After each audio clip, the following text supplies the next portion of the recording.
Here's a problem that comes with the government not regulating drugs. You get these kinds of drugs, a drug known as the zombie drug.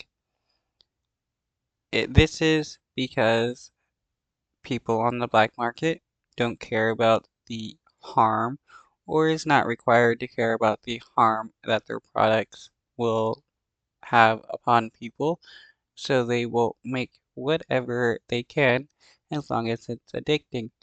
If these drugs are regulated, we can reduce the harm that these drugs have upon people and make them safer to use.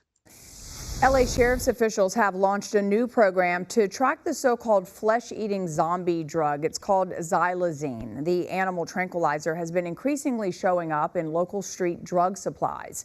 Corrine Winter is live in downtown LA with those details.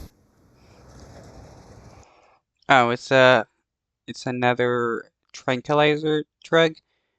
Um, if we put in some research on how it affects people, we could do the similar that we do with ketamine and use it as some kind of medicine.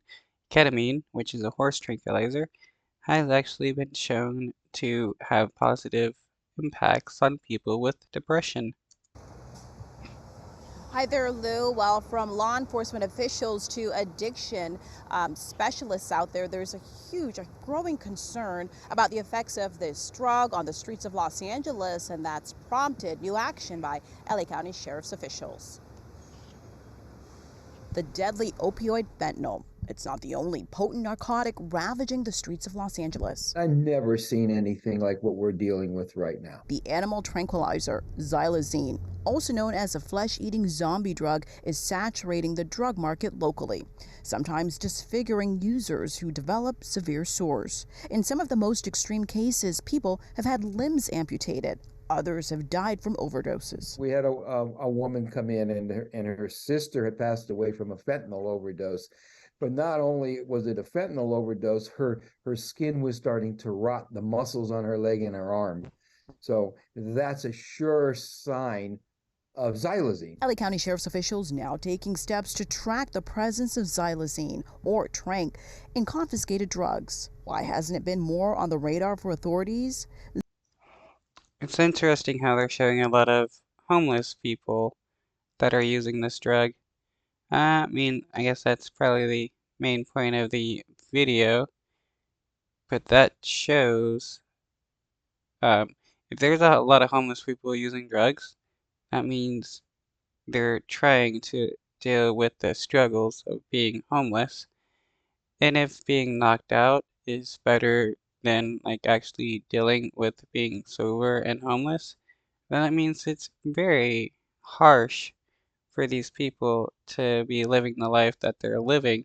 And these people really need some help. And this is why a housing first policy is the best and first step to helping people on the streets. Uh, the housing first policy is you give people a house, no strings attached, which is shown to be cheaper than these people uh, going to the ER constantly or in and out of jail constantly. Like in Utah, they were giving people houses for I mean, like $30,000, and people going in and out of jail and going to the ER and such was costing, like $100,000. So it was definitely a reduction in uh, in resources. And once these people were able to get into the house, they were able to deal with uh, mental illnesses that they were dealing with or drug addictions and stuff like that. They were able to get jobs.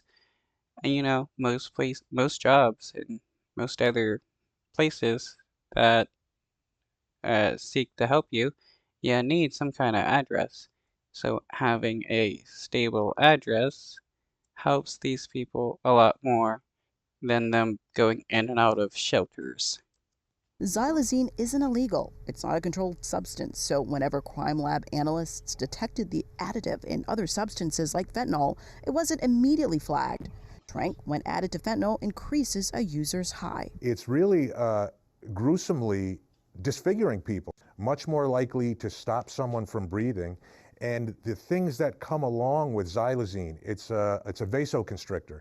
So when you're injecting it, it's actually reducing the blood circulation. Both the DEA and Health Department have issued urgent warnings about xylazine. Some consider the county's pilot program a small step in this massive drug war with a staggering increase in deaths. But they say this move will give officials a better sense of the drug's prevalence on the streets of LA and how to counter this new threat.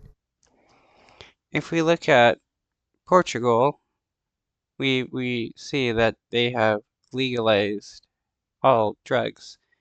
Well, not technically legalized, they've decriminalized, but it's to the point where, anybody can use any drug if they're of age, even, outside in public. But instead of going to jail for drug use, if it becomes too much, these people get counseling. They give better education about drug use and various other things. The outcome of their program has caused a reduction of drug use amongst adults and teens, and if the United States did the same, we could see the same effects in the United States. And what makes this drug especially dangerous is that Narcan cannot be used to reverse the effects of an overdose, since Tranq is not an opioid. That's the latest in downtown